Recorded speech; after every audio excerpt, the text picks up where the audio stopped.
Smoking is one of the biggest causes of preventable death in the UK, with tens of thousands of people dying from smoking-related illnesses each year from more than 50 serious health conditions like cancer. Here in Lincoln, our smoking prevalence is one of the highest in England, with 24.8% of people smoking and the rest of the county not being far behind. This high number has led to a worrying amount of deaths due to smoking in the county over the past few years, as Ross Watson, the Senior Public Health Officer for Lincolnshire County Council, told us earlier. In terms of deaths, in England, I think there's about 64,000 people die annually from smoking-related diseases. So your heart disease, chronic obstructive pulmonary disease, respiratory conditions, all those sort of things. But in Lincolnshire alone, we're looking at 1,100 people. Now, that's 1,100 people every year that die from smoking. In Lincolnshire, deaths due to smoking are higher than the next 6 most common causes of preventable deaths combined, according to ONS data.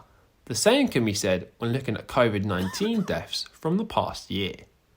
Ross Watson worries that smoking issues aren't being taken seriously enough. It's interesting to see the comparison. That COVID was a pandemic that affected the whole world actually, and yet we didn't have as many deaths, annually in Lincolnshire than we have from smoking-related disease.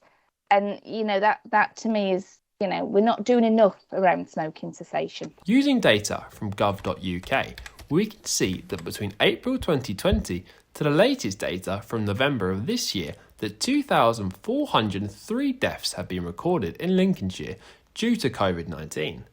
In comparison, around 2,750 people died from smoking-related illnesses in that same time frame. Teresa Shortland is a smoking cessation leader at 1U Lincolnshire.